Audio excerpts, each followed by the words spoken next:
ஸ்ரீ சாய் சில்க்ன்ற கடையை நங்கநல்லூர்ல நடத்திட்டு வருவாங்க தான் நாகலட்சுமி. இவங்களுக்கு வயது 42. இவங்கள அவங்களுடைய கணவர் சுப்பிரமணியை வெட்டி கொலை செஞ்சுட்டு அவரும் தற்கொலை செஞ்சிருக்காரு.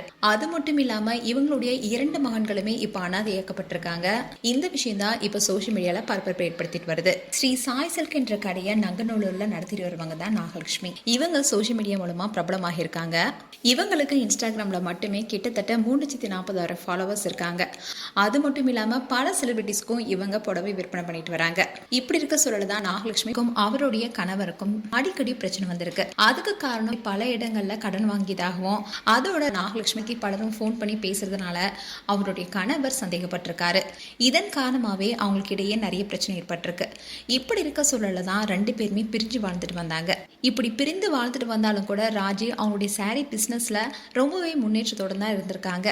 தனியாவே அவங்களுடைய மகன்களையும் படிக்க வச்சிருக்காங்க. இவங்களுடைய மூத்த மகன் ரஷ்யால மருத்துவம் படிச்சுட்டு வராரு. அண்ட் இவங்களுடைய 2வது மகன் சென்னையில பல் மருத்துவம் 1ஆம் ஆண்டு படிச்சுட்டு வராரு. இவங்களுடைய வளர்ச்சியை பார்த்து அவங்களுடைய கணவன் மனைவி மற்றும் மகனுடன் சேர்ந்து வாழ்வதா சொல்லியிருக்காரு. ஆரம்பத்துல நாகலட்சுமி மறுத்திருக்காங்க. ஆனா அதுக்கப்புறமா சம்மதம் தெரிவிச்சிருக்காங்க. இப்படி இருக்க சொல்லதான் நாகலட்சுமிக்கும் சுப்பிரமணிக்கும் இடையே பிரச்சனை ஏற்பட்டிருக்கு.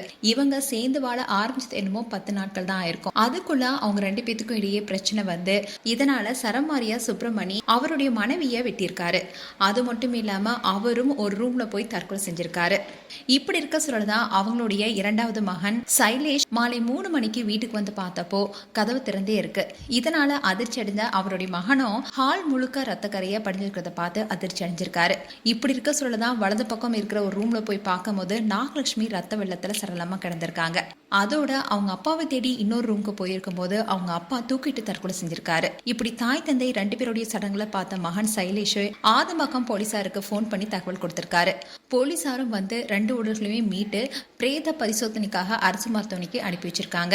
இப்போ இந்த விஷயம் தான் பேசும் பொருளா இருக்கு. மேலும் உங்களுடைய கருத்துக்களை கமெண்ட் செக்ஷன் சொல்லுங்க. இது போன்ற வீடியோஸை பார்க்க நியூஸ் தமிழ் கிட்ஸ்ல சப்ஸ்கிரைப் பண்ணுங்க. மறக்காம நோட்டிபிகேஷன் பட்டனை கிளிக் பண்ணுங்க.